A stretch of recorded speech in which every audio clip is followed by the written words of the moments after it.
WhatsApp coders কি অবস্থা সবার? আশা করি সবাই ভালো আছে এবং আজকে আমরা একটা ছোট্ট একটা টপিক নিয়ে আলোচনা করব, সেটা হচ্ছে ওয়েব কিট নিয়ে আমরা আলোচনা করব।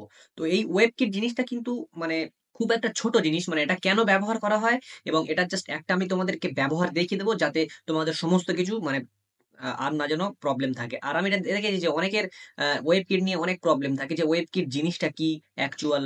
তো চলো আমি তোমাদেরকে ওয়েব কিট জিনিসটা কি অ্যাকচুয়াল সেটা তোমাদেরকে ভালোভাবে বুঝিয়ে দেওয়ার চেষ্টা করছি।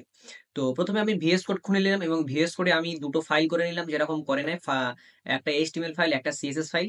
এবং এই এইচটিএমএল ফাইলে আমি সিএসএস ফাইলটা লিঙ্ক করে আমি অ্যাড করে নিয়েছি। ওকে, 7 নম্বর লাইনটা লিঙ্ক করে আমি সিএসএস টা অ্যাড করে নিয়েছি।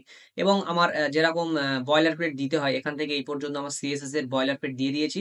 তারপর আমি একটা H1 নিয়েছি বডির ভেতরে, সেই H1 টিকে আমরা জাস্ট একটু স্টাইল করেছি, যে font weight sorry font size আর ফন্ট ওয়েটটা আমরা বাড়িয়ে দিয়েছি।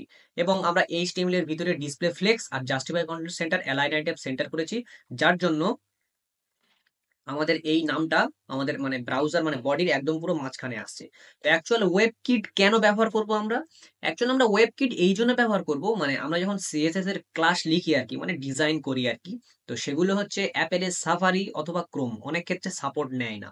তো তার জন্য আমরা হচ্ছে এই ওয়েব কিট জিনিসটা আমরা ব্যবহার করব। তো বেসিক্যালি যখন আমাদের কোনো ব্রাউজার যদি না এই জিনিসটা বা এই স্টাইলটা সাপোর্ট নেয়, তখন আমরা একমাত্র ওয়েব কিট যে জিনিসটা আছে আমি তোমাকে দেখিয়ে দিচ্ছি, 1 মিনিট দেখে নাও।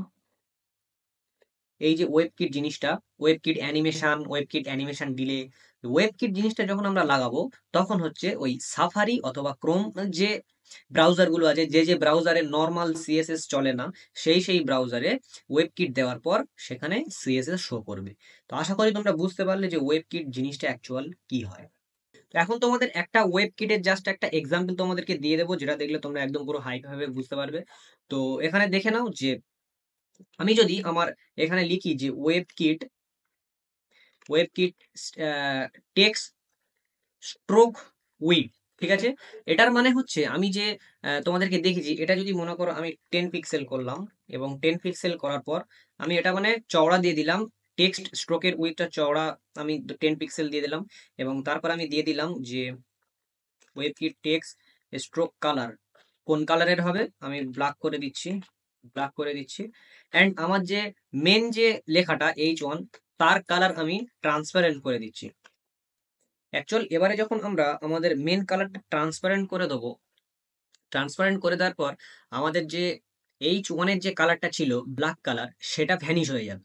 ওকে, যাওয়ার পর ওই আমার আমার যে H1 এর যে ট্যাগের মধ্যে যে জিনিসটা ছিল, তার চারিদিকে 10 পিক্সেল করে কালো কালার অ্যাড হয়ে যাবে। তো ব্যাপারটা ঠিক কিরকম আমি তোমাদেরকে দেখিয়ে দিচ্ছি, দেখো।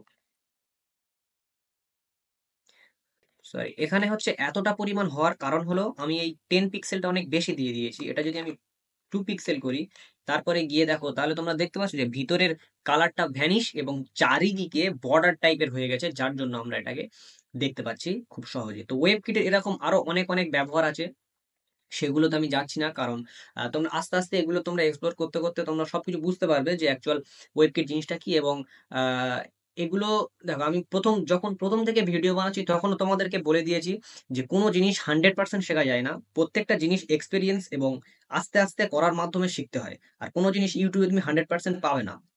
তো আমি তোমাদেরকে একটা জাস্ট যে উদাহরণ দেখিয়ে দিলাম, এই উদাহরণ দিয়ে তোমরা আস্তে আস্তে প্র্যাকটিস করলে এবং তার ভিতরে আরো তোমরা নিজেরা এক্সপ্লোর করলে যে কি হবে, ওয়েব কিট অ্যানিমেশনটা কিভাবে হয়।